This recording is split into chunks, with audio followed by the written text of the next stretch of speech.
Are you ready? Here we go. You are safe here. Safe in your own bed, in your own time. The world around you is calm, and the only journey you need to make is within your imagination. So take a long breath in and let it drift slowly out. Feel the weight of your body heavy against the bed or chair, held securely by the surface beneath you. The muscles of your face can loosen, your jaw softening, your shoulders gently melting down. Now we drift back through centuries, through ages, to a land far across the ocean, to a time before your own. A time when the Valley of Mexico was alive with people, color, and rhythm. The year is long ago, before the sails of Europeans appeared across the sea, before the world of the Americas changed forever. You find yourself standing on the edge of a lake, its waters still and silvery under the rising sun. Mist curls across the surface, soft and pale, while birds skim low, calling out in the early light. And in the distance, upon the waters you see it. A city, rising like a dream, like a vision, half real, half floating. This is Tenochtitlan, the city of the Mexica, the people we now call the Aztecs. From where you stand, causeways stretch across the water, long arms of stone connecting the shore to the island heart of the city. Upon them, people move steadily. Men carrying bundles of firewood, women with baskets of maize and peppers, balanced carefully. Children darting between them, playing, laughing. The lake laps gently at the sides of the causeways. Canoes cut silently across the water, paddles dipping in rhythm, carrying fish, flowers, and bright feathers toward the markets of the city. The air smells fresh, with a hint of earth and damp reeds, mixed with the faint smoke of morning fires. And in that moment you realize you are seeing a city unlike any you have ever known. Larger than many in Europe of its day, Tenochtitlan shimmers with life. Whitewashed temples rise high, their steps gleaming in the sun. Palaces stretch wide, courtyards filled with gardens. Houses stand in neat rows, canals weaving between them, alive with traffic. And everywhere, people. Tens of thousands, each with a purpose, each part of a rhythm greater than themselves. But your eyes are drawn upward, to the tallest of all structures, rising above the city, the great temple, the Templo Mayor, its twin shrines standing proudly against the sky. It is toward this place that many captives are brought, and you are among them. You feel the presence of warriors around you, tall, proud, dressed in elaborate suits of feathers and jaguar skins. They do not harm you. You are bound, yes, but not beaten. Your captors are not cruel in the way you might have expected. They are watchful, respectful, as if you are no longer merely a prisoner, but something more. Because here, in this world, being taken alive has meaning. The Mexica fight not only for land, not only for power, but for life itself. For the sun, for the balance of the cosmos. How sacred. To them, the act of capture is sacred. Your life is no longer your own, but an offering. A gift to the gods who demand nourishment. And so you walk, step by step along the causeway, the water glittering to either side. Your heart beats quickly, but you are strangely calm. The city rises higher with every step until the streets surround you. The sounds are overwhelming at first. Merchants calling out in markets, displaying cacao beans, carved obsidian blades, bundles of herbs. Children laughing as they chase each other between stalls. The steady beat of drums, far off yet ever present. The heartbeat of the city itself. The smells drift heavy and rich. Fresh maize being roasted, cacao bubbling into a warm drink. Flowers piled high in baskets, their petals spilling bright reds and yellows. Incense smoke twists from small braziers, carrying with it a sweetness that clings in your throat. Everywhere you look, there is color. Warriors in feathered cloaks of green and blue, Women wearing hooples embroidered with patterns of suns and flowers. The shimmering gold of jewelry, the deep black of polished obsidian. And all the while, you feel the eyes upon you. The people notice. They see you, bound, guided by your captors. They know why you are here. Some look with curiosity, some with respect, few with quiet pity. They understand your path, even if you do not. As you are led deeper into the city, you pass canals where men paddle steadily, their canoes heavy with produce. You see chinampas, floating gardens, rectangles of fertile earth, anchored to the lake, overflowing with maize, beans, squash, chilies. It is a city that feeds itself, endlessly fertile, endlessly alive. And yet, amid this beauty, you feel the weight of destiny, because you know, deep within, that you have not been brought here to join this life. You are here for another purpose, a higher one, in their eyes. To them, you are part of the eternal cycle, the giving of life to sustain the gods. And through them, the sun, the rains, the very balance of the world, the day stretches onward. Your captors allow you to rest in a shaded courtyard. You are given food, maize cakes, beans, perhaps even a taste of chocolate. It surprises you, the care, the nourishment. But then you realize they wish you to be strong. To arrive at the temple in good health, a fitting gift, not a broken one. Around you, life continues in rhythms both ordinary and extraordinary. Children run by, playing with spinning tops made of wood. A woman grinds maize on a stone matad, the sound steady, soothing.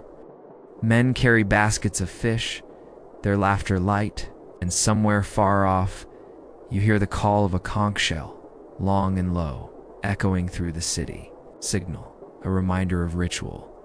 As the sun lowers in the sky, painting the lake in shades of orange and gold, you see torches being lit. The temple stairs glow faintly, rising higher, shadowed in mystery. Priests move at the summit, their white robes fluttering in the evening breeze. The people gather in the plaza, murmuring softly, waiting, watching, and you feel your breath catch. For you know, tomorrow, perhaps, or the next day, the moment will come when you are led upward, step after step, toward the sky. Toward the sky, toward the waiting gods. But not tonight. Tonight is quiet. Tonight, you are given rest. A woven mat, a clay cup of water, a small dish of food. The stars shine bright above the city, brighter than you have ever seen, countless in their number. The air cools. The drums fade into silence, and the city itself seems to breathe, vast and alive, as though it were a living being. You close your eyes. Your heart is still fast, but the weight of the day has pressed down upon you, and sleep steals softly over your body. You dream of home, of freedom, of the life that was once yours. But beyond the dream, the temple waits. It's the 16th century, and you are an Aztec prisoner in Tenochtitlan. You're about to take part in the Flower Wars. It's the season of the rains. But the sky has been clear for days, and you are led out into the courtyard where the warriors of Tenochtitlan practice for the coming battles. They dance with their wooden swords, leaping and turning, their bodies swift and graceful. Their leader, a warrior, with a fierce face and a crown of eagle feathers, watches you with keen eyes. Your life is in his hands. He holds up a hand and the others fall silent. They form two lines facing each other, their weapons held high. The dancing stops. They stand ready for battle. The warrior with the eagle feathers steps forward. His eyes lock onto yours. With a shout, he charges.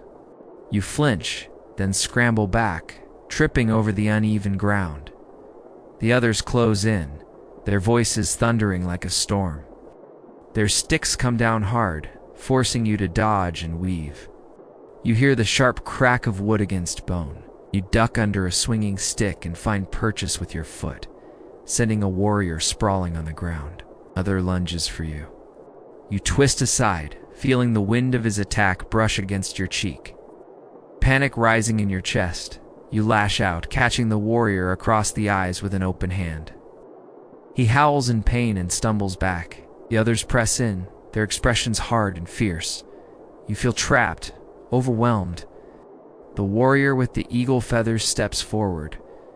He extends a hand, palm outward, and the others halt. They exchange glances, then return to their positions, their weapons held high. The eagle feather warrior nods and the dance of battle begins again. You are exhausted, your muscles aching. The sky above seems to close in, pressing down on you. You stumble, falling to one knee in the dust. The warriors pause their dance. The eagle feather warrior watches you with unreadable eyes. He speaks in a low voice, and the others murmur their agreement. You don't understand their words, but their meaning is clear. They are giving you one last chance. You can submit now, become their captive, and live out the remainder of your days in Tenochtitlan, or you can fight until the end. Their leader gestures to the weapons lying in the dust. He motions to you, then to himself. With a grunt, he throws his staff away, revealing a blade. It gleams dully in the afternoon light, its edges razor sharp. You look at the weapons in the dust. You see the long sword discarded by the jaguar warrior, its pommel carved in the shape of a snarling feline head. You think of the stories told around campfires, of fierce battles and valiant warriors.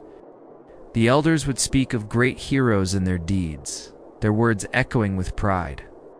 But they also spoke of prisoners taken in battle, of captives marched through the streets of Tenochtitlan, their heads held high, their bodies adorned with jewels. Some of the captives became artisans, creating beautiful works that adorned the temples and palaces. Others were sacrificed. Their blood spilled across the altar to nourish the earth. You look back at the warriors, their faces painted and scarred, their bodies decorated with feathers and jewels. In their eyes you see not hate nor fear, only respect. And in that moment, you understand that you have been given a gift, a chance to join the legends. Your decision made, you step forward and pick up the sword. Its weight is heavy in your hand, yet somehow comfortable. You grip it tightly, feeling the strength of the warriors who wielded it before you. The eagle feather warrior smiles, revealing teeth stained black with a special paste, a sign of his rank. He gives you a final salute and returns to his place among the warriors. Once more, they form two lines, their weapons raised high. And with a mighty shout, they charge forward, ready for the dance of battle to begin anew. The fire sputtered, casting flickering shadows on the rough-hewn stones of the chamber. Outside, the sounds of Tenochtitlan ebbed and flowed, a constant murmur in the darkness. You awoke face down on a woven mat, the coarse fibers digging into your skin.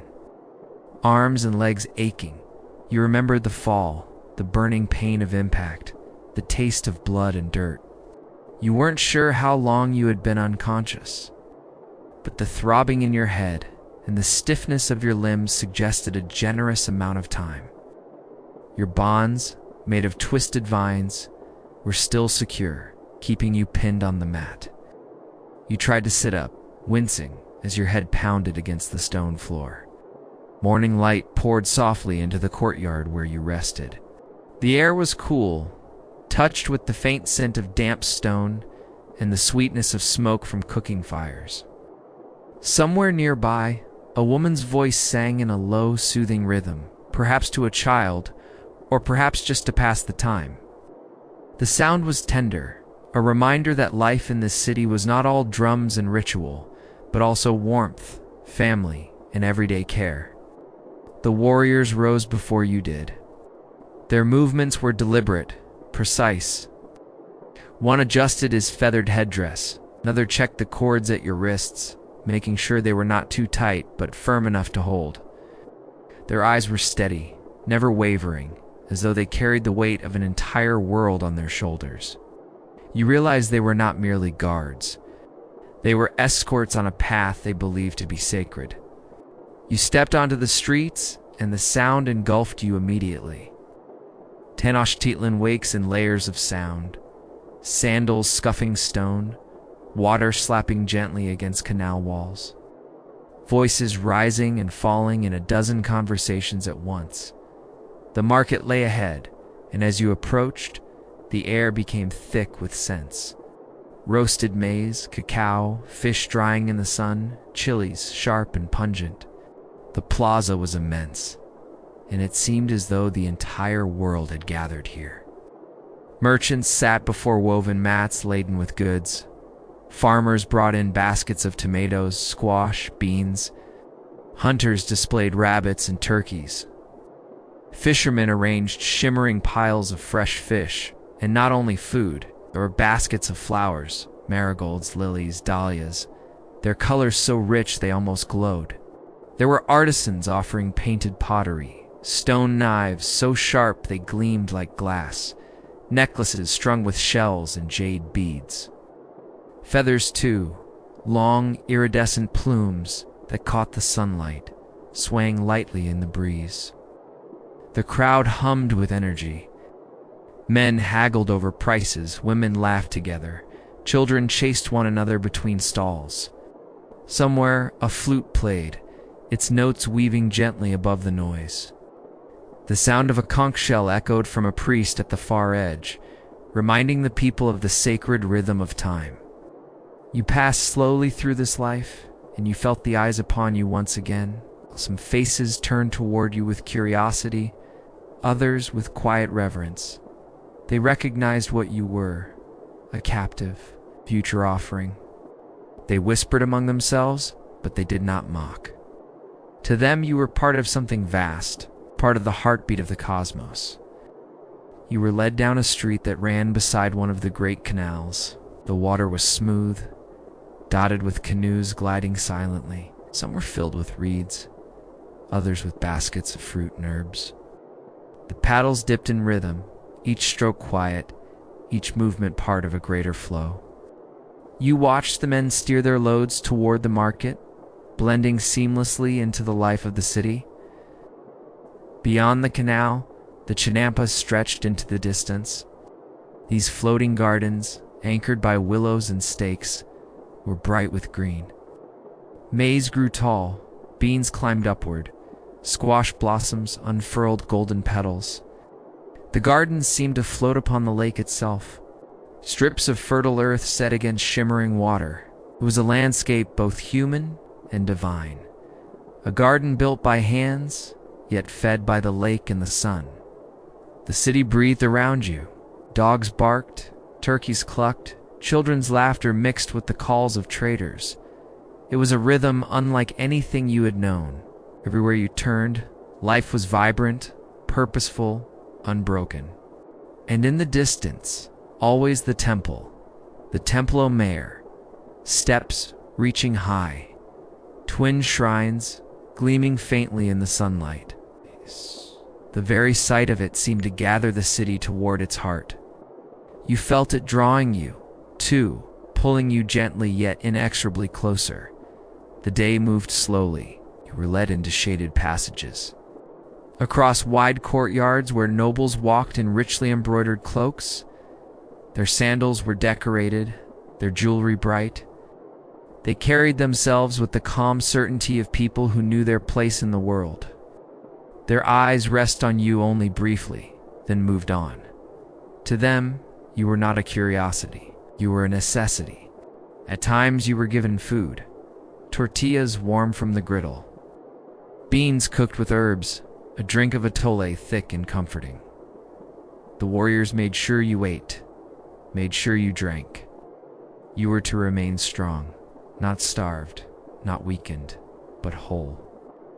The sun began its slow descent, painting the lake in shades of gold. Canoes shimmered in the light, their paddles leaving ripples that stretched out and vanished. The market began to quiet, stalls closing, baskets emptied, voices softening as families returned home. Smoke curled up from cooking fires, carrying the smell of stews and roasting maize across the city. The temple darkened against the glowing sky.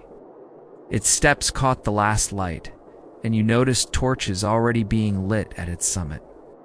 The drums began again, steady, slow, like a heartbeat echoing over stone. The sound carried through the streets felt as much as heard. They guided you back to a chamber of stone, its walls cool, its air thick with incense. Lay once more on the woven mat, the cords at your wrists loose but present. The sounds of the city faded, softened by distance and night. You heard only the beat of the drum, the faint crackle of torches, the steady flow of your own breath, and then silence. A silence deep and steady, as though the entire city exhales at once. You closed your eyes. The mat cradled you. Sleep rose like a tide, slow and certain. You drifted into it, carried by the knowledge that tomorrow would come, and with it, the path that waited for you. But for now, there was only stillness and rest. What a beautiful piece of writing. Thank you so much for sharing this. Let's talk about some of the interesting things that happened in this story. So the story starts out by describing the sounds of the city at different parts of the day. It's almost like the city has its own life cycle, right? It wakes up, it breathes, it lives. It's almost like a character in the story itself. The author really brings the city to life by giving it these human-like qualities. And then we have the narrator who is experiencing all of these sights and sounds for the first time. The author writes, "You begin to recognize the sounds of the city at each hour, as though Tenochtitlan itself is a living being, waking and sleeping, breathing in cycles of its own." This is an example of personification, giving human characteristics to the city. The city is not literally breathing, of course, but the author uses this technique to make the city feel more alive and dynamic. As the story progresses, the narrator begins to see more of the city and its people. We learn that the city is not just a place of temples and palaces, but also of ordinary people living their daily lives. The author writes, "The houses are neat, square, whitewashed. Some stand beside narrow canals, their reflections trembling on the water's surface. This helps us to understand that even in a society that practices human sacrifice, life goes on in a very human way. People have homes and families, and they live their lives as best they can." The narrator is offered food again, and this time, the description focuses on the ritual aspect of the meal. The author writes, "It is not pity she shows, nor disdain. It is ritual.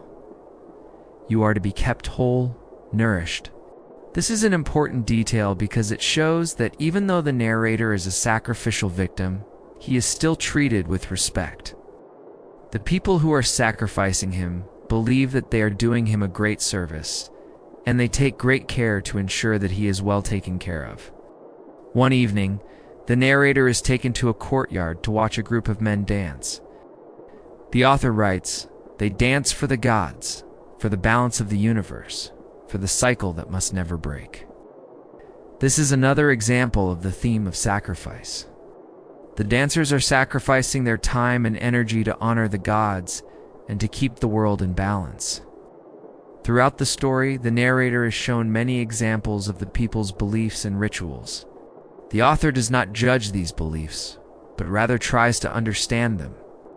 This is important because it helps us to see that the story is not simply about horror, but also about the power of belief and the importance of understanding different cultures. Finally, the story ends with the narrator feeling that he is no longer simply a prisoner, but something between two worlds. He is neither fully in the world he came from, nor the world he is going to, but somewhere in between. This is a powerful ending because it leaves us with a sense of ambiguity. We don't know what will happen to the narrator, but we are left to ponder his journey and the lessons he has learned along the way. What did you find most interesting about this story? Let me know in the comments below. I'd love to hear your thoughts. The days begin to blend together. The heat of midday, the bite of cold mornings, the damp chill of evening. and you notice something beneath the noise of the city itself, the cawing of birds, the shouts of vendors, the clash of hammer on steel. You feel it, the rhythm here that is older than the stone of the temples, older even than the city. It is the rhythm of the sacred calendar. The Mexica live by more than one measure of time. There is the solar year, the turning of the sun through the seasons, the planting and the harvest. But there is also the ritual count, 260 days, woven of numbers and symbols, each carrying its own meaning, each day touched by a god, a destiny, a hidden power. You do not understand the words the priests speak when they look to the sky, when they consult the codices painted with bright symbols, but you feel it, the certainty with which they move, the weight of the unseen order. Every act, every ceremony, every step of your own path is guided by this calendar. You are not waiting for any day at all. You are waiting for the day written into the rhythm of time itself. Each morning as the sun climbs from the horizon, priests emerge in white garments, their faces painted in patterns of red or black. They blow long notes through conch shells, the sound carrying far across the water. The people pause, bowing their heads for a moment before resuming their tasks. It is not worship only, it is alignment, a way of placing their lives within the larger fabric of the cosmos. You are allowed to watch, though never to join. You stand at the edge of the courtyard as the ceremonies unfold. Men and women bring offerings of maize, flowers, feathers. The priests burn them upon small fires, the smoke rising like words spoken into the sky. The chants are slow, rhythmic, rising and falling like waves. You do not know their meaning, but you feel them vibrating in your chest. The days stretch into evenings filled with music and dance. The drums beat steady, the flutes weave gentle notes between them. Dancers circle in wide arcs, their steps purposeful, their movements fluid yet sharp. Their costumes shimmer with feathers, jade, shells that rattle in time with their feet. Torches blaze high, their flames throwing long shadows across the plaza. Children watch wide-eyed, holding on to their mothers, while elders nod in time, lips murmuring prayers. Your guards watch beside you, silent as always, but even they seem moved by the rhythm. Their shoulders rise and fall in quiet agreement with the beat. For this is not a spectacle meant for a few. It belongs to everyone, woven into the life of the city. At times, you hear the stories. Priests speak them aloud, their voices carrying through the night air. Stories of the gods who gave their own lives to set the sun in motion, who leaped into the flames at the dawn of time so that the world might live. You hear the tale of Huitzilopochtli, the sun and warrior, born fully armed, who fought his enemies at the very moment of his birth. You hear of Quetzalcoatl, the feathered serpent, who gave maize to humankind, and of Tlaloc the rain, whose gifts are life and whose absence is famine. The stories repeat, each time told with slight differences, as though they are alive, reshaping themselves in each telling. And slowly you begin to understand. To the Mexica, the past is not behind them. It is present, alive, reenacted each day. And your own presence here as a captive is not just an accident of battle. It is part of the same cycle, the same story, written long before you ever stepped onto their land. Night comes again. The stars blaze above you, so many that the sky feels thick with them. You lie on your mat, the smell of incense heavy in the air. The faint hum of a drum still echoing through the stone walls. Your body feels heavy, your breath slow, but your mind drifts in patterns, circling around the thought of time itself. The calendar, the rhythm, the sacred days that turn like a great wheel. You are caught within that wheel, turning with it, step by step toward a moment you cannot yet see.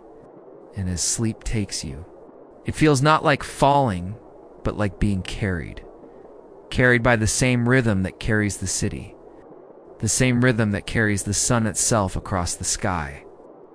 You awaken to the smell of wood smoke and wet stones, Dew clings to the grass skirt about your hips, and a blanket of clouds has taken the chill from the night. You shiver, pulling the rough fabric closer around your shoulders.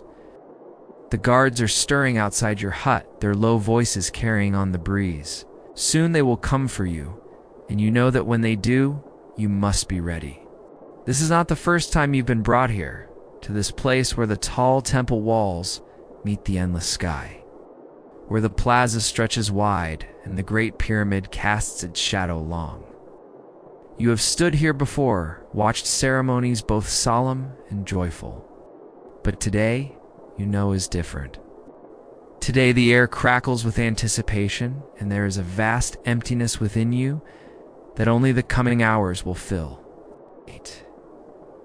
You wash your face in the shallow pool. The water is cold, clear, and you splash some on your chest, on your arms, trying to steady the quickening beat of your heart. You look out over the sleeping city. Beyond the river, the mountains are dark and imposing, yet familiar. Here in the heart of the city, life is stirring. One by one, the vendors set up their stalls, displaying wares and food. The priestesses walk purposefully, their steps sure. Soon the plaza will fill with people, with color, with sound. You know you cannot hide, not truly. What is done must be done. The sun will rise higher. The ceremonies will start. And when all eyes are on you, you will stand revealed. You will stand chosen. Your guards approach. They do not speak, but their presence is a silent promise. They will keep you safe. They will guide you through. A young boy approaches, holding out a small bundle wrapped in cloth. He looks up at you with wide, innocent eyes. For the ceremony, he says, his voice clear and high. He holds out the bundle again, and you take it, surprised by the weight in your lap. There is no turning back now. The boy smiles, showing a missing tooth, and runs to join the growing crowd. You tuck the bundle closer, feeling the rough texture against your leg. Its contents are heavy, significant. You must carry them well. You must carry them proudly. You reach the plaza and stop. All around you, people are gathering. Some have traveled for days to be here, drawn by the importance of the ceremonies. Others were born within the city's walls, their lives touched by the rhythms of its heart. You see children here, skipping ropes made of vines, their laughter ringing out, chasing away any lingering fear or sadness. You see lovers, their arms intertwined, sharing a single cup of cocoa, their eyes locked in a world apart. See families gathered close, their faces creased with age, their hands gnarled but strong. They hold on tight to each other, to the next generation, who will hold on tight to the one after that. Everyone here has a reason for being here, and none of them would ever admit it. Not to you, not to anyone, but you sense it. They are here because they have nothing left to lose. They are here because they need to be whole. And so you stand among them, your bonds loosened, but not undone, your steps steady. You are here because you have nothing left to lose. You are here because you need to be whole. As the drum beat rises, as the dancers twirl, as the conch shell calls out its haunting tune, you feel the vibrations deep within you. The ceremonies begin, the cycle turns. You are reborn. Morning light filters into the chamber, pale and golden, carrying with it the sounds of the city awakening. The call of merchants drifts faintly, the slap of water as canoes push through the canals, the ever-present hum of life that never fully rests. Your guards rise early. Your movements today feel more deliberate, as if they carry the weight of knowledge unspoken. They offer you food tamales wrapped in maize leaves, warmed and fragrant. You eat in silence, aware that strength is expected of you, not weakness. The cords at your wrists are adjusted, not painfully, but firmly, reminding you again of your place in this unfolding path. You are led from the chamber, through narrow streets that open suddenly onto the vastness of the plaza. It spreads before you like a living sea stone in water. Voices and colors, all flowing toward a single point, the great temple. Even from a distance, the sight of it arrests you. Its twin stairways rise high, impossibly high, climbing toward the sky with a steepness that makes your breath catch. At the summit sit two shrines, one to Talaka, bringer of rain and life, and one to Huitzilopochtli, the sun, the warrior, the beating heart of empire. Smoke curls upward from braziers there, white against the blue expanse of morning. You are guided closer. The air thickens with incense. The drums begin again, slow, steady, like a heartbeat echoing through stone. The crowd parts as you are brought forward, not jeering, not mocking, only watching. Their eyes heavy with a reverence you cannot name. To them, you are not merely a prisoner. You are something more, part of the great order, part of the promise made long ago between gods and humankind. The steps loom before you, each one broad, steep, stretching toward the shrines above. The temple is not just stone, it feels alive. Its weight presses down, its silence speaks. It is said, the gods themselves dwell within these walls, that each offering renews the sun's fire, that without these rituals the world itself would falter. The priests descend to meet you. Their garments are white, but their cloaks shimmer with feathers that catch the light. Their faces are painted blue for rain, red for blood, black for night, their words measured, deliberate. The sound weaves with the drum, pulling you into its rhythm, wrapping around you like a cloak. One priest places his hand upon your shoulder. His palm is cool, steady. His eyes do not glare with cruelty, nor soften with pity. They hold something else, inevitability. You are here because time itself has carried you here. The crowd grows hushed. You hear only the drum, the chant, your own breath. The air smells of copal smoke, sharp and sweet, filling your lungs until it is all you can taste. And then the procession turns. You are led away, not yet upward, not yet to the summit, but around the base, where the temple's shadow falls long and cool across the ground. You are shown not the end, but the enormity of it, the truth of its presence. Night falls slowly over the city. Torches blaze around the temple's base, their flames catching the painted serpent heads carved into the stone. The drums soften, the chants quiet. You are returned to your chamber, your body heavy, your breath slow. You lie down upon the mat, the faint scent of incense clinging to your hair, the memory of stone steps burned into your mind. The temple looms in your thoughts, vast and immovable, a mountain of purpose. You feel its presence even now, pressing softly against the edges of your dreams. The drum is still there, low, steady, as if it is no longer struck by hands, but by your own heart. It guides you as your eyelids grow heavier, as your thoughts begin to dissolve, as sleep draws near. Rest now, welcome home. The night air is cool, it's touched with the scent of burning copal, and the faint sweetness of flowers still scattered across the plaza. You stir from restless sleep, the sound of distant conch shells drawing you back into waking. Their call is long, low, mournful, echoing across stone, rolling through every street like the voice of something ancient. Your guards lift you gently, speaking little. The cords at your wrists are loosened for a moment, enough to rub circulation back into your hands before they are tied again. Tonight is not for escape. Tonight is for reverence. You are led once more into the heart of the city. The plaza is alive even at this hour. Torches lighting the stone in warm orange glow. Smoke curling upward like streams of breath into the night sky.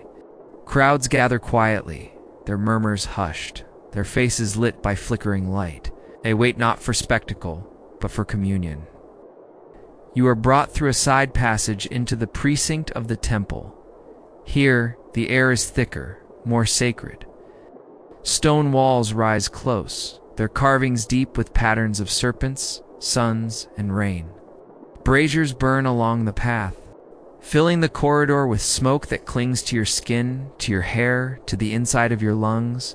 Within the temple's inner court, you see them, the other prisoners. Some sit quietly, heads bowed, lips moving in prayer. Others stare into the firelight with eyes wide and unblinking, caught between fear and awe.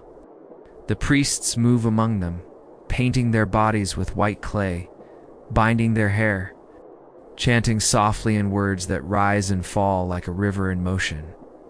You are seated among them, and the rituals begin. A vessel of water is placed before you. The priest dips his hand and sprinkles droplets over your face, your chest, your shoulders. The water is cool, refreshing, and yet heavy with meaning. It is purification, they say, preparation for the role you must play. Next comes the incense, brushed across your arms and neck, the smoke thick and heady, and it clings to you, marking you not as captive, but as offering. You breathe deeply, the world swimming around you, the scent sharp and sweet all at once. Drums begin again, but these are not the loud, triumphant drums of the festival. These are softer, slower, a rhythm meant not for the crowd, but for the gods themselves. Flutes join, their notes rising and falling in tones that sound almost like voices, gentle, mournful, carrying you deeper into trance. One of the priests leans close, his whisper soft, the language unfamiliar yet soothing. His tone is neither harsh nor cruel.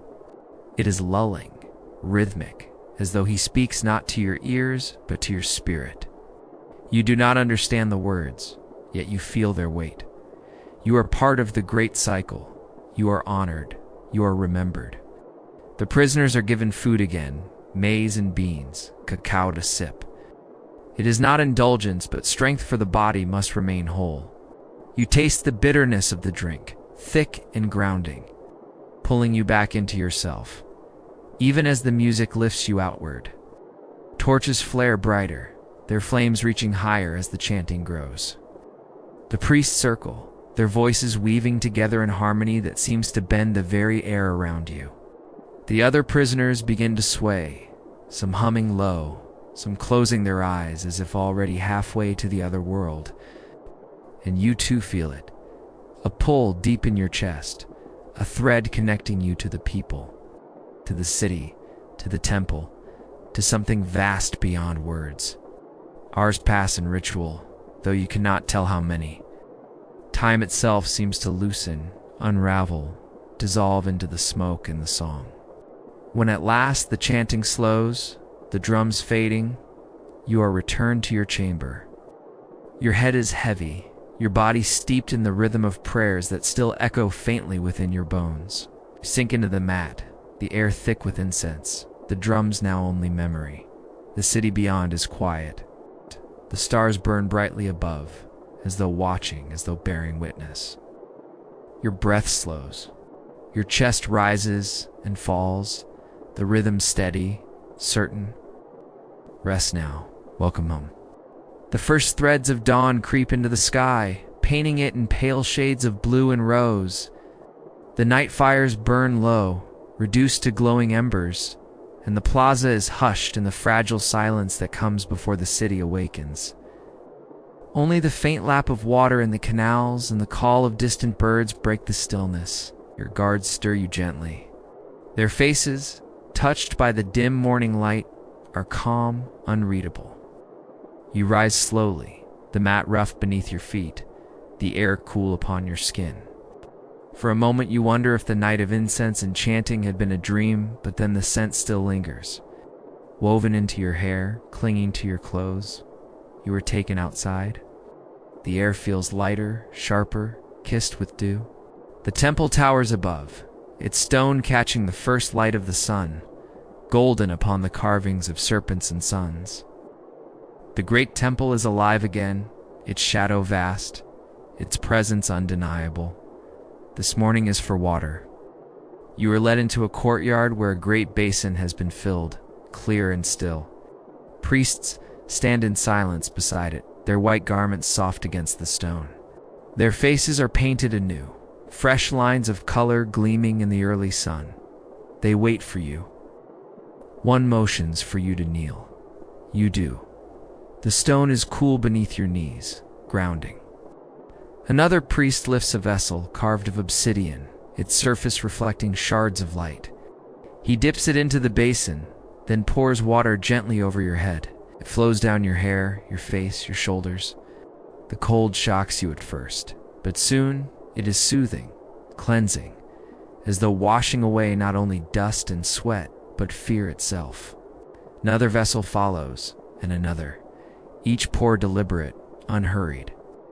The water runs in rivulets along your skin, carrying away the heaviness of the night, leaving only clarity. The priests chant softly, their words steady, repeating. Though you cannot understand, you feel the rhythm. It is the language of purification, of renewal. One of them takes a handful of white petals and scatters them over you. They cling to your wet skin for a moment before slipping down into the water below. You are lifted gently and seated upon a low stone. A cloth is given, soft, woven of cotton, to wrap around you. Your old garments are taken, as if the person who wore them has already passed away. In their place, you wear something new, plain, white, simple. The other prisoners are brought as well. Some are silent, eyes closed as water runs over them. Others weep quietly, though no one mocks them, which is washed, clothed, purified. The priests move among you with calm precision, touching foreheads with their fingers dipped in water, marking shoulders, whispering prayers. To them, this is not cruelty. This is duty, devotion, balance. They treat you not as condemned, but as chosen. When it is done, you are led back into the courtyard of the temple. The sun has fully risen now, casting long shadows across the plaza. The city stirs awake beyond the walls, voices rising, canoes pushing off, children calling to one another. Life continues, woven seamlessly into the ritual of death and renewal. You sit quietly, the cotton cloth warm against your skin as it dries. The air smells of flowers and smoke, of water and stone. The world feels both sharper and softer at once, your senses heightened, your mind strangely calm. You look up at the temple steps, rising steep and endless. They no longer seem only stone. They seem like a path carved through the air itself, a bridge between worlds. One day soon, you will climb them. But not yet. For now, you close your eyes. The sound of water still lingers in your ears, steady and flowing, like a river guiding you gently onward. Your breath evens, your body loosens, your thoughts soften. Sleep takes you in fragments, light and shadow interwoven. Your body rests on the mat, wrapped in the plain white cloth given after the morning rites, but your mind drifts elsewhere. At first, the dreams are familiar faces from home, voices you knew long before the temple, before the city, before the drums. The laughter of family around a hearth, the smell of earth after rain, the rhythm of footsteps on soil rather than stone. These images rise softly, gently, as if they too have been waiting to return to you. But woven into these memories is something new. The beat of the drum slips into the background, steady, insistent. The scent of copal smoke drifts through your dream, curling around the images of home, blending them with the ritual of this place. The temple rises behind the fields of your memory, its shadow stretching across all that you once knew. The voices of priests thread into the laughter of kin. You hear them not as strangers now, but as part of the same song, a current pulling you along. In dream, there is no resistance. Their words, their chants become a lullaby, guiding you deeper into rest. You walk through a landscape both strange and known. Crops of maize stand tall, their tassels shining gold beneath the sun. Yet at the edges of the field stand the serpent carvings of the temple, their stone eyes watching, eternal. A canal cuts across the earth, its water still. reflecting not the sky, but the painted faces of the priests. You step forward. The soil is warm beneath your feet, yet as you move, it shifts into stone, smooth and cool. The path bends upward steeper, still you find yourself climbing stairs. You do not look down. You do not fear falling. The steps are endless, carrying you toward the shrines above, glowing like fire in the distance.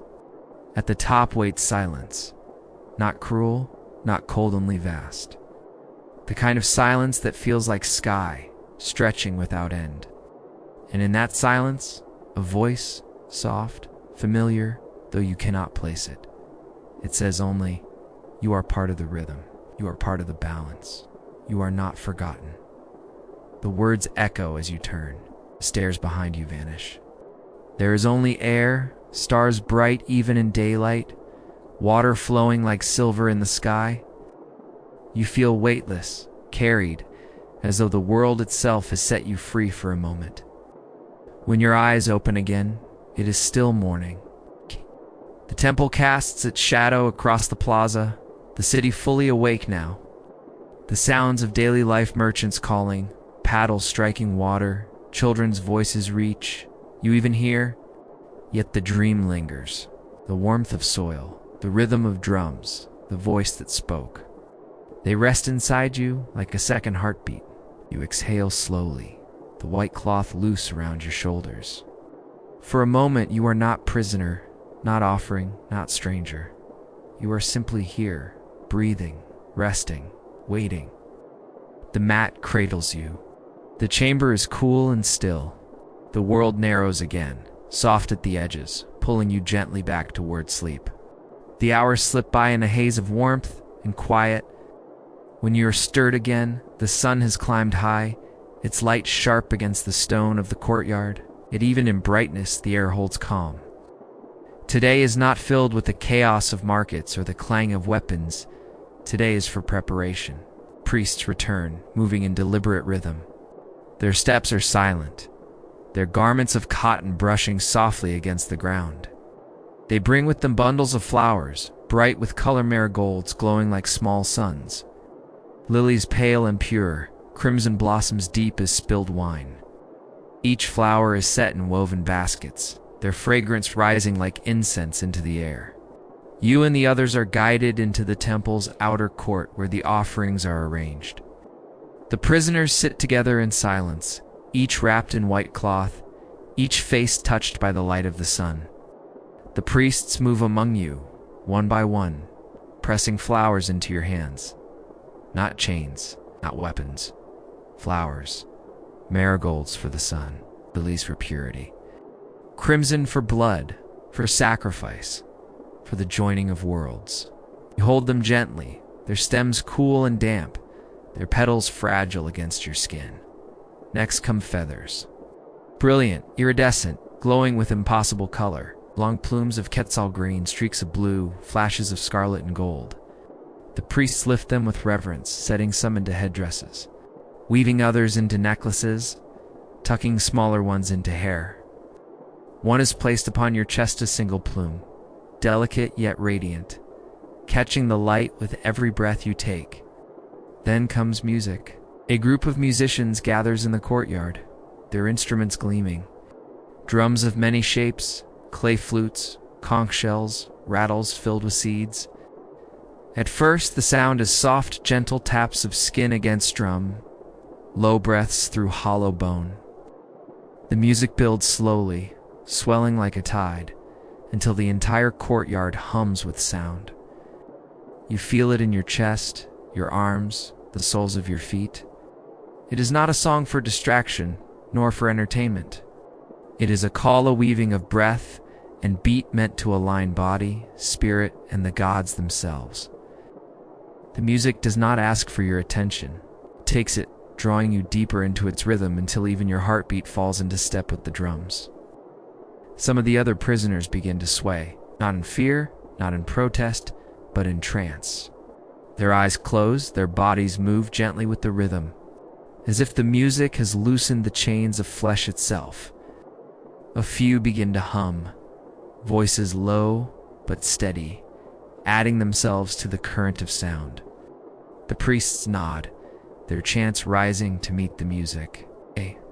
Words and rhythm intertwine, rising upward like smoke into the sky. Flowers are scattered into the air, their petals drifting down like soft rain, catching on hair, on cloth, on skin. The feathers glow brighter in the sunlight, shimmering with each movement. You too begin to sway. It is not forced. It is natural, a small rocking as though your body remembers something older than fear. The flowers in your hand tremble slightly with each breath. The ritual continues for hours. The sun shifts across the sky. The shadows of the temple lengthen, but the music does not falter. It changes. Yes, slower, faster, softer, stronger, but it never stops. By the time the musicians finally rest, the courtyard is filled with scattered petals, feathers gleaming like fallen stars. In the quiet breath of those who have been carried far by sound, you are guided back to your chamber once more, the fragrance of flowers clinging to you, the rhythm of drums still echoing in your bones. The white cloth has loosened, but you hold it close. The single quetzal feather upon your chest glows faintly in the fading light. Night approaches again, and with it, the next step in your journey. You lie down, your body sinking into the mat. The music lingers. The petals still rest on your shoulders. The feather rises and falls with each breath. Sleep comes like music too soft, steady, inevitable. The air shifts as the sun sinks toward the horizon. Shadows stretch long and thin across the temple courtyard, and the city outside seems to pause, as if the canals and streets themselves are waiting for night to fall. When the priests return, they do not carry flowers this time, nor feathers. They carry torches, each flame small but alive, sputtering in the wind. One by one, they place them along the walls of the courtyard, until the stone glows with flickering light. A new scent rises. Not the sweetness of blossoms, nor the sharpness of copal. This is resin and pine, thick and smoky, curling upward in twisting spirals. The fire has its own language, crackling softly, whispering in tongues you cannot understand, yet somehow feel. The other prisoners are gathered with you again, sitting in a circle upon the stone floor. The white cloth still wraps your body, though now it feels different in the firelight, like a garment, more like a shroud. Yet it is warm, comforting even, holding you steady against the night air. The priests begin their chant, low at first, just a murmur that blends with the hiss of the flames. Then it grows, weaving with the rhythm of rattles filled with bone and shell, a sound like rain on stone. The fire dances in response, rising higher with each beat, shadows swaying across the walls. You realize the shadows are moving not only because of the flames. Figures painted upon the stone gods, serpents, warriors, seem alive in the shifting light. The serpents' carved coils shimmer. The warrior's obsidian blade gleams as though freshly polished. The gods watch, silent but near. One priest steps forward, carrying a small brazier. Within it, a coal glows red.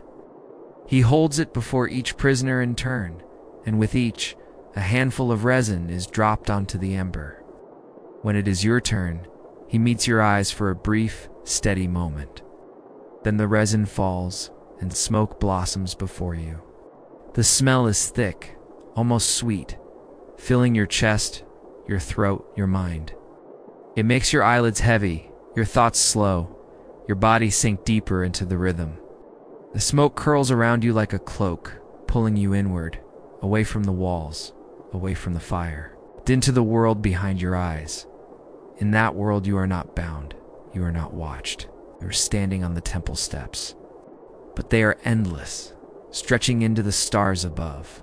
Fire burns on each side of the stairway, not consuming, only guiding, like torches marking a sacred path. You climb, not hurried, not afraid. Each step feels lighter than the last, as though the weight of your body has been left behind. The chants follow you, rising from below, carrying you upward. At the summit, you do not find stone shrines. You find a vast plain of night sky, stars burning bright as flowers. In the center stands a fire taller than a man, its flames blue and gold, silent yet alive. You walk toward it, and though its heat should burn, it does not. It warms, it soothes, it welcomes. When you wake, the courtyard is quieter. The fire still burns, but lower now, its glow gentle. The priest's chants have faded to whispers like the rustling of leaves. The other prisoners rest where they sit, some asleep, some gazing into the flames with heavy eyes. You're guided back once more to your chamber. The torchlight follows you down the corridor, your shadow long upon the walls. The mat is waiting. Familiar now, almost like home. You lower yourself onto it, the scent of smoke still clinging to your hair and skin, the warmth of the fire still in your chest. The night deepens outside.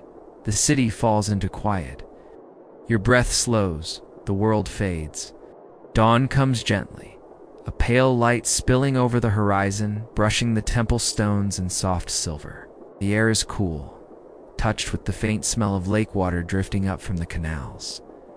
For a moment, the city is hushed, as though it holds its breath, waiting for the day to unfold. You are woken not by drums nor by chanting, but by the quiet rustle of movement. The priests return, and this time they bring not smoke, nor feathers, nor flowers. They bring food. It is laid out carefully, reverently upon woven mats spread across the courtyard. The offerings are simple, yet rich. Steaming tamales wrapped in husks, tortillas warm and soft, beans seasoned with herbs, bowls of honey, and roasted maize that glows golden in the morning light. There is cacao as well, bitter and dark, frothed into a drink and poured into painted cups. One by one, each prisoner is led forward and seated before the food. There are no chains, no harsh words, only silence, broken by the low hum of ritual. It is not a meal of indulgence. It is not for pleasure. It is for meaning. Every bite is part of the offering. Every swallow a step along the path you now walk. The priests stand nearby, watching not with cruelty, but with a solemn tenderness. They speak words in low tones, blessings that accompany each portion given. When the cup of cacao is placed into your hands, the priest meets your gaze, nods, and whispers a prayer you do not fully understand. Though you feel its weight settle within you, you eat slowly. The food is warm, grounding, real. It steadies your body, fills your belly, yet it carries another Watan awareness that this is not sustenance for survival. It is sustenance for departure. Around you, the others do the same. Some eat quietly, eyes lowered.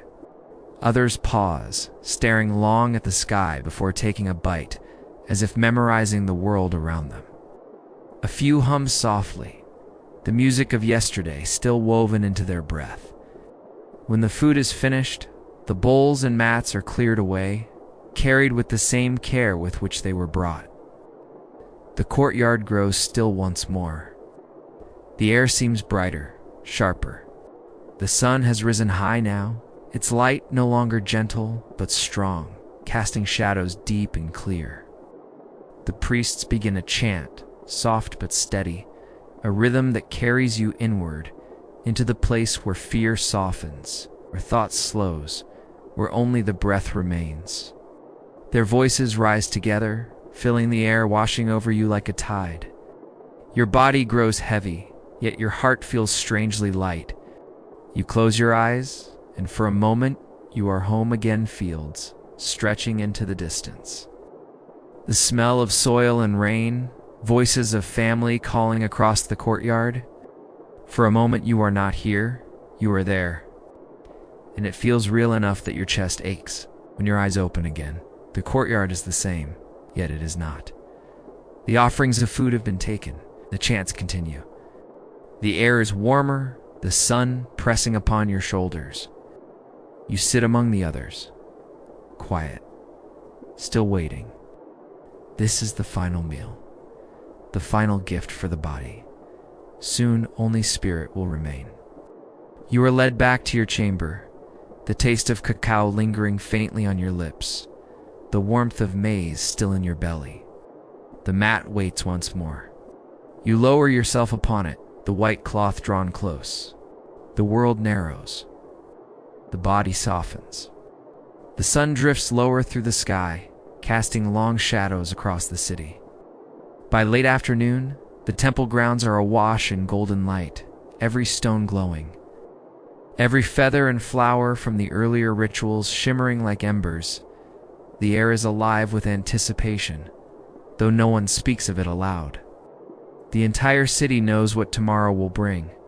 When evening comes, the prisoners are gathered once more in the great courtyard. This time, the ritual is not of movement, nor of food, but of waiting. The priests call it a vigila, keeping of the night, a sharing of time with the gods before dawn's sacrifice. The fires are lit higher than before. Tall torches line the walls and braziers blaze in each corner, their smoke carrying the resin of copal, pine, and herbs. The flames crackle and dance, and their light paints every face in flickering warmth. In the center, drums are placed, not for loudness, but for constancy. One by one, the drummers take their place, their hands finding a rhythm as steady as a heartbeat. The sound is low, deep, and slow. It does not command. It accompanies. It beats as the fire breathes, as the stars rise. The prisoners are seated in a circle again, each wrapped in white cloth. Feathers still rest upon heads and shoulders, petals still cling faintly to garments and skin. The air carries a fragrance of smoke, blossoms, and the faint salt of sweat from long hours in the sun. The vigil begins. The priests chant, voices layered and endless, rising and falling like the tide. The drums do not falter. The fire does not fade. Shadows bend and sway across the courtyard walls, taking shapes that seem both human and not serpents, jaguars, eagles, gods with many faces. You sit among the others, your body heavy, yet your spirit strangely alert. Your thoughts blur, pulled into the rhythm, into the smoke, into the glow of fire. Time no longer feels linear. Minutes stretch into hours. Hours shrink into moments. The stars emerge above, bright and sharp in the velvet sky. From the courtyard you can see them between the temple's towering walls, as though the heavens themselves are leaning closer, watching. Some prisoners lift their heads, gazing upward as if searching for constellations from their homelands. Others close their eyes, rocking gently to the drumbeat. You to look upward? The stars seem impossibly close, burning with a cold light that pierces through smoke and flame. For an instant, you feel as though you are floating, suspended between earth and sky, neither bound nor free. At intervals, the priests approach with bowls of water, lifting them to each prisoner's lips. The water is cool, tasting faintly of stone and earth. No food is offered tonight, only water, only rhythm, only flame. The vigil deepens. The drums continue without pause, a sound that has become indistinguishable from your heartbeat. The fire shifts colors orange to gold. Gold to white, sparks rising like fragments of stars. The chants weave around you, above you, through you, pulling you gently inward. Some of the prisoners begin to drift into half-sleep, their heads nodding, their bodies swaying in time with the drums. Yet the priests do not wake them. This vigil is not about endurance. It is about presence, whether in waking or dreaming, it does not matter. At some point, you close your eyes too. The fire burns behind your eyelids, the rhythm pulses in your chest. You're in dream. You walk along a path of torches, the stars shifting overhead, forming patterns that move as you move. You feel neither fear nor sorrow, only inevitability, only stillness. When you open your eyes again, The night has deepened. The fire has burned lower, the stars brighter now in their unblinking watch. The drums continue, slower, quieter, like the breath of someone sleeping beside you. The vigil will last until dawn. This night is not for rest. It is for surrender, for the quiet acknowledgement of the path laid before you. You lie back on the mat where you sit, the fire's warmth touching your skin, the sky stretching vast above. Your eyelids grow heavy, yet the drums keep you tethered. Sleep or waking it matters little. The vigil holds you gently, firmly, endlessly. Close your eyes. Let the fire and stars keep watch. The night thins. The drum beat, steady as a heart, begins to change. No longer endless, but measured, deliberate. It signals that the vigil is ending. You feel it first in the air, a softening of the darkness, a cool touch across your skin. The fire has burned down to embers, its smoke rising in delicate threads. The stars above still burn, but at the edge of the horizon, a faint gray glow begins to push against them. Dawn is coming. The priests rise, their white robes catching the dim light, shadows stretching long across the courtyard. One by one, they extinguish the torches and braziers until only the central fire remains. Its flames are low but alive, glowing with a deep orange that mirrors the horizon's first light. The prisoners stir, some blinking awake from half sleep, others already sitting upright, their faces solemn, eyes distant. There is no need for words. Each one knows. Each one has always known. You are guided to your feet. The white cloth shifts around your shoulders, soft but heavy now, as though it carries the weight of the night itself. The ground beneath your feet is cool, the stones slick with dew. The drums change again, quicker now, echoing the rhythm of approaching footsteps. The priests led the way to the base of the great temple. The stairs rise before you, steep and endless, vanishing into the sky. At their summit, the shrine waits, its silhouette sharp against the glowing horizon. Smoke curls upward from unseen braziers, already carrying the scent of resin and herbs. You begin to climb. The drums follow, slow and powerful, rising with each step. Behind you, other prisoners move in the same rhythm, their white cloth rippling in the cool morning wind. Ahead of you, the priests ascend steadily, their chants weaving through the dawn air. The climb is long. Each step feels heavier than the last, yet you do not falter. The air thins as you rise, filled with the smell of smoke, blossoms, and earth. The city spreads out, bellow canals shining silver in the morning light, rooftops glowing with the touch of the sun. And the people, they are gathered everywhere, filling the plazas, lining the canals, standing upon rooftops. Thousands of eyes lifted upward, silent, waiting, not with cruelty, not with joy, it's with reverence. For them, this is not spectacle. It is prayer. When you glance back, the horizon is alive now with colored deep orange, soft pink, threads of gold. The sun is near. At last you reach the summit.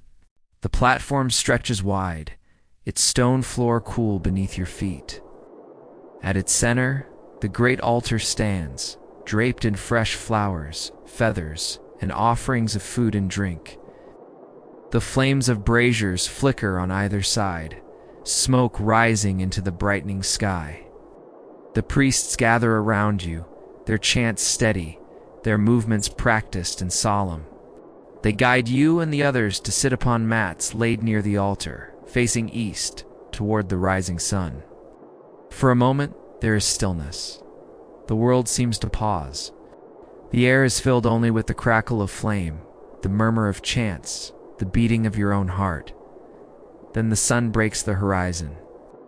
A burst of gold light spills across the city, across the temple, across your skin. The people below cry out as one, a sound that echoes like thunder, rising and fading in a single breath. The light touches your face, warm, unyielding, final. You close your eyes. The drums, the chants, the voices of thousands all blend into one endless sound. The fire's warmth lingers in your chest. The white cloth wraps you in stillness, and the rising sun bathes you in gold. You are no longer climbing, no longer waiting. You are here. The sun has risen, and with it the ceremony begins. The priests move in a circle around the altar, their voices weaving in layered chants that rise and fall with the rhythm of the drums below. The sound is immense, so vast that it feels as though the entire city breathes with you, as though every heartbeat among the thousands below matches your own. You are seated close to the altar now. The white cloth drapes softly across your shoulders, the mat beneath you grounding you to the stone. The air is thick with incense-copal smoke curling upward in ghostly streams, catching the sunlight, painting the air in silver and gold. The fragrance clings to your skin, sharp yet soothing, heavy yet clean. Priests carry offerings forward, baskets of maize, gourds of cacao, jade beads that glimmer green in the firelight. Flowers are scattered across the stone, their petals drifting into your lap, their perfume mingling with the resin smoke. Each gift is placed with care, as though the gods themselves stand beside you, watching, waiting. The chants swell louder, and with them, the drums. The rhythm is faster now, pulsing, alive. The people below begin to hum, then sing, their voices blending into the ceremony. The entire city transformed into a single chorus. You close your eyes. The sound, the scent, the warmth of the sun on your face, all of it pours into you, filling you until you are no longer certain where your body ends and the world begins. Hands guide you gently upward. A priest stands before you, his robe white, his face painted with black and red lines that shimmer in the firelight. His eyes are solemn but not cruel, steady as the earth. He lifts his hand and places it lightly upon your chest. Feel the pressure, the warmth, the quiet gravity of his touch. He whispers words in a tongue you do not fully understand, yet the meaning seeps through. You are not ending. You are becoming. You are not lost. You are given. The drums pound. The chants rise. The city below roars as the sun clears the horizon, spilling full gold across the temple platform. The light is blinding, yet you do not flinch. Instead, you lift your face to it, your chest swelling, your breath steady. There is no fear left. Only surrender. It's only stillness. Only light. The priests lift their arms to the sky. The chants shift, sharp and rising, calling the gods to witness. The fire crackles louder, sparks lifting into the dawn air. In this moment, you feel both small and infinite, one life, one breath. Yet also the bridge between earth and sky, between people and gods. The weight of the world presses upon you, but it does not crush, it holds. The hand upon your chest falls away. You are guided closer to the altar, closer to the fire, closer to the waiting silence that follows every chant, every drumbeat, every prayer. The ceremony deepens, the crossing draws near. The drums change. What was once steady becomes urgent, quickening like the heartbeat of the earth itself. The chants rise to match, voices sharp, insistent, pressing upward into the sky. You are guided to your feet once more. The white cloth trails around you, brushing against the stone as you step forward. The altar looms ahead, its surface draped in flowers and jade, its edges marked with trails of red from offerings past. The fire beside it leaps high as though stirred by the voices of the priests. The people below are no longer silent. Their voices roll upward in a deep, resonant sound, not cheers, not cries, but something in between, a vibration that fills the air, that seems to make the stone beneath your feet tremble. Tens of thousands of breaths converge into one. The priests gather around you. Their painted faces glow in the firelight. Their eyes fixed not on you, but through you, into the vastness that awaits. Hands lift, arms stretch, chants echo in waves. The sun is higher now, spilling full across the platform. It blinds your eyes, warms your skin, makes your body feel lighter than it is. The white cloth flutters in the morning wind, and for a moment, you imagine it as wings lifting, opening.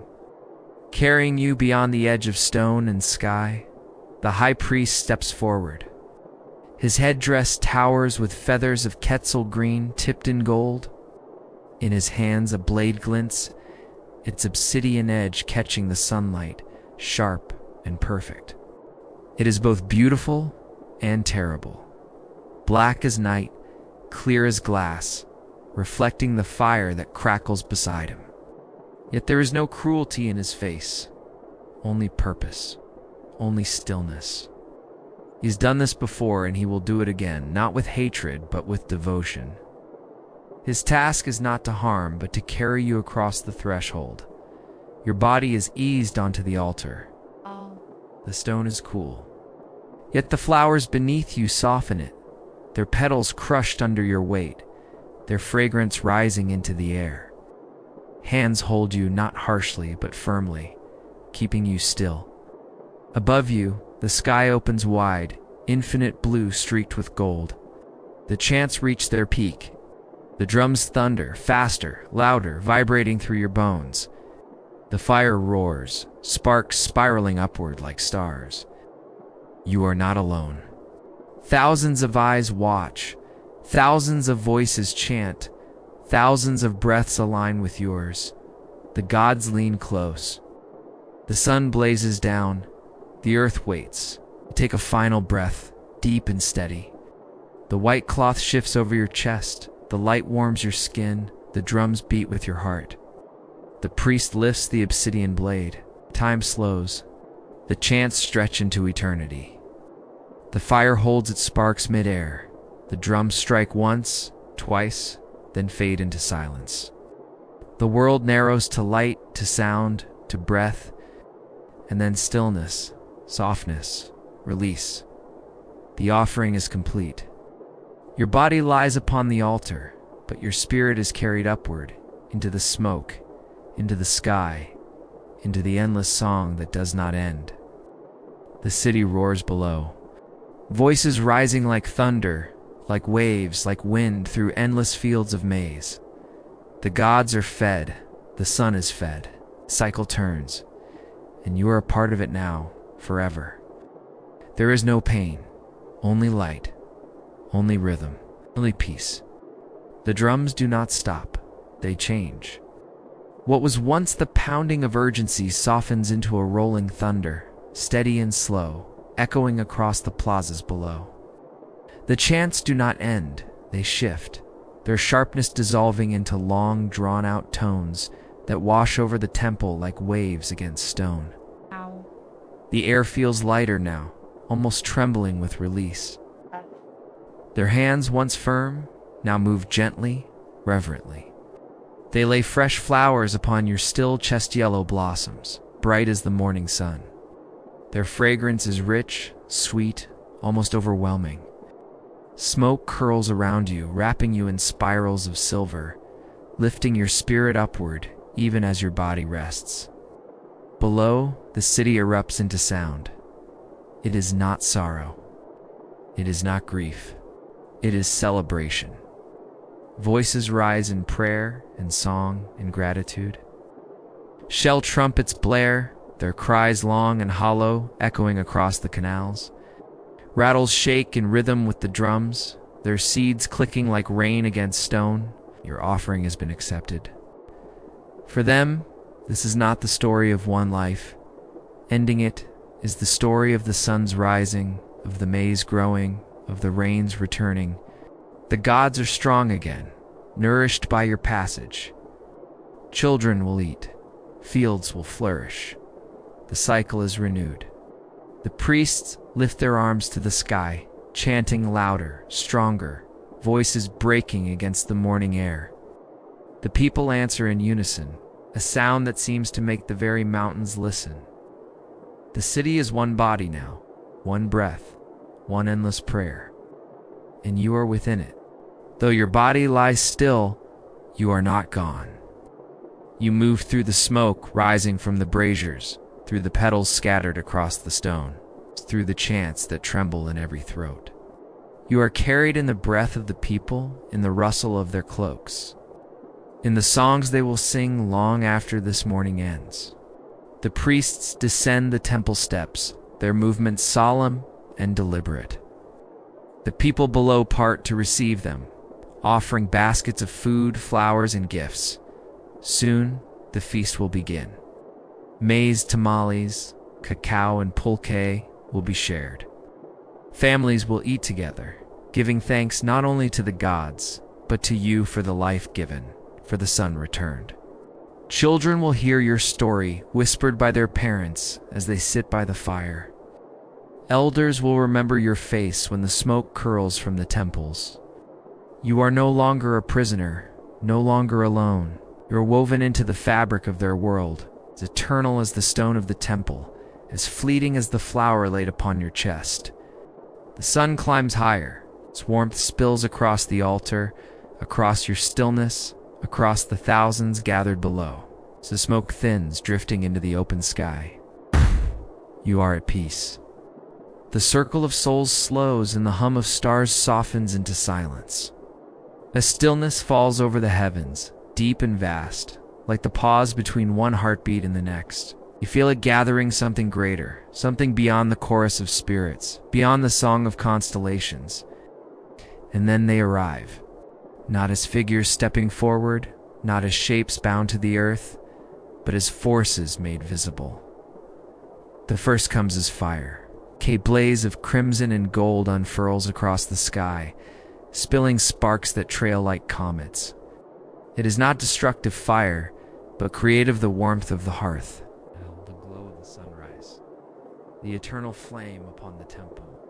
In its light, you feel your chest expand, your spirit rise as though the fire itself breathes life into you. The second comes as maize. Fields stretch in every direction, endless and shimmering, stalks taller than mountains, their golden ears glowing with an inner light. The scent of earth fills the air, rich and fertile, carrying the promise of sustenance, of survival, of renewal. You remember the taste of it, the way it fed not only body, but spirit. And now you understand, it is not food alone. It is prayer given form. The third comes as sun. A disk of light so vast it seems to fill the heavens, yet gentle, not blinding. Its rays reach out like hands, touching every star, every soul, every corner of existence. Its warmth holds you steady, neither pushing nor pulling, but cradling. In its glow, you see movement, the rise and fall of ages, the cycle of day and night, the endless weaving of time. Fire, maize, sun, they are not separate. They are one. They pulse together, each feeding the other, each sustaining the whole. The fire feeds the sun feeds the maize feeds the people. The people give themselves, and the cycle continues unbroken. The gods do not speak in words. They do not need to. Their presence is enough. You feel them within you, moving through your spirit, showing you the truth of your offering. You were not taken, you were joined. What was yours is now theirs. What was theirs is now yours. There is no divide. You are not beneath them, nor apart from them. You are of them. The other souls bow their heads in reverence, but not in fear. Their light flickers in harmony with the gods' radiance, as if they were stars kindled by the same eternal flame. You join them, lowering yourself into the rhythm, into the quiet. The maize sways, the fire hums, the sun pulses. And you, once a prisoner, once a stranger, are part of it. No longer bound by stone or chain, no longer tied to fear or fate. You are woven into the cycle itself, as endless as the turning of the heavens. The gods fade not gone, but returning to their eternal watch. Their forms dissolve into starlight, into warmth, into the quiet breath of the universe. Yet their presence lingers in you, steady and sure, like embers glowing beneath ash, like seeds waiting beneath soil. The circle of souls begins again, slower now, softer. They sway as though rocked by the very heartbeat of creation, and you sway with them. Above, the stars shimmer. Below, the earth sleeps. Between them, you rest, held in both. The stars dim, not with absence, but with transition. Their brightness softens, fading into mist, until the sky itself feels like a veil being drawn aside. You drift through it, carried not by choice but by inevitability, as though the path were written into your very being. The other souls drift with you, their light weaving through the haze like lanterns in fog. The hum of the heavens fades into something slower, deeper. It is not frightening, it is grounding, a reminder that the journey continues. And then you see it, Mictlan, the land of the dead. It does not appear as a single place, but as many layer upon layer, each unfolding like pages in an endless book. Mountains rise, valleys sink, rivers wind, deserts stretch. It is vast, eternal, without horizon. And yet you know it is not a place of punishment. It is a path, a journey every soul must walk. The air here is heavy, cool, carrying the scent of stone and earth. Shadows shift, not hostile, but ancient watchful presences that know the steps you must take. The souls around you change. Their glow softens, their forms more human now, more familiar. They walk upon paths of stone, cross rivers of obsidian water, climb slopes that seem to reach into forever. Each step is quiet, patient. No one rushes, no one turns away. You join them. Your feet find the path, though you feel no weight. The stones beneath you are smooth, worn by countless souls who passed before. The ground hums faintly, as though it remembers every step, every life, every story. From the mist, guardians emerge. Great dogs with eyes like embers Aloit's quaintly guides of the dead. One comes to you, its fur dark and shining, its gaze steady. It does not speak, yet you feel its meaning. Follow, trust, walk with me. It leads you down into a valley where wind howls like 1,000 voices. The air is sharp, filled with grit, but it does not sting you. It only whispers fragments of words, echoes of lives. Each gust is a memory, carried endlessly across Mictlan. Further on, a river of blood glimmers in the dim light. Souls wade slowly across, guided by their dogs who swim with ease, steady and faithful. You step into the water. It is neither warm nor cold, but thick, dense, as though it holds the weight of all sacrifice. Yet it parts for you, letting you pass, carried by unseen hands. The path winds upward into mountains where jaguars watch from the cliffs, their eyes glowing in the mist. They do not leap, do not strike. They only watch, guardians of the crossing, reminding you that this journey is not to be taken lightly. Your guide walks patiently, never straying, always ahead. Its tail sways, its ears twitch, its pace calm. In its presence, you feel safe, protected, as though no shadow could touch you while it walks by your side. And always above the mist, faint stars glimmer. Not gone, not forgotten. They watch as you descend deeper, as you walk further. As you surrender more and more of what you once were. Mictlan is not quick.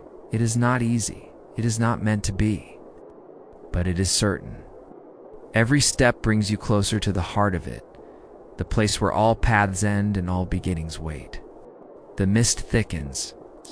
The dog at your side slows, its paws padding soundlessly across stone that no longer feels like earth, but something deeper, older. You sense it now. You have entered the true descent. Mictlan, the great land of the dead, is not one place, but 9. Each level strips away what you once clung to, each stage bringing you closer to release.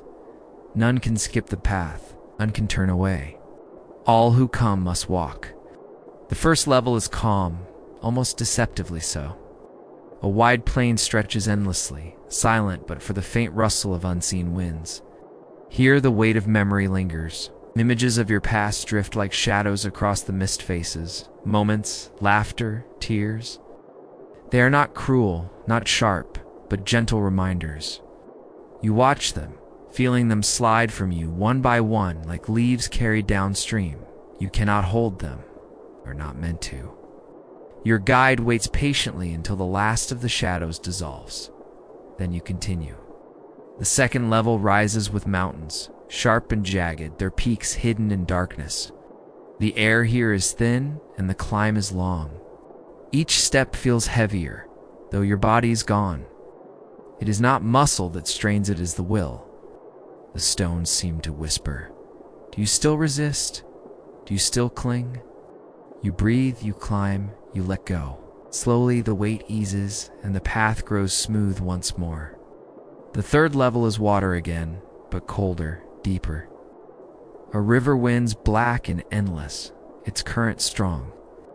Without your guide, you would be swept away. But the dog leaps in, turning its head as if to say, "Trust me." You step forward, and though the current pulls, it does not claim you. You float, borne across, until your feet find ground again. On the fourth level, knives litter the earth blades of obsidian, scattered like stars across the soil. Each step could cut, yet your guide walks without hesitation. You follow, and as you do, the knives shift, they sink, they dull. You realize they are not meant to wound, but to test whether you still fear pain. You walk steadily, and the path clears. The fifth level opens into a place of howling winds. Invisible forces lash against you, pushing, pulling, tearing at what remains of your spirit. Here is where doubt gathers, where fear howls. Close your eyes, steady yourself, and the dog leans into your side, anchoring you. The winds rage, but they do not break you. You walk on, step after step, until the storm falls silent. The sixth level is dark, so dark you cannot see the ground beneath you nor the sky above. It is a void, an emptiness. Here you must walk by faith alone. No guide, no sound, no light, only trust. You breathe, you take a step, and another, and though the silence presses heavy, the path remains beneath you. And when you emerge, you are lighter, freer. The seventh level brings mountains again, but now they are shifting, collapsing, rising anew. Paths crumble as you step, stones fall away into abyss. Nothing is certain here except movement.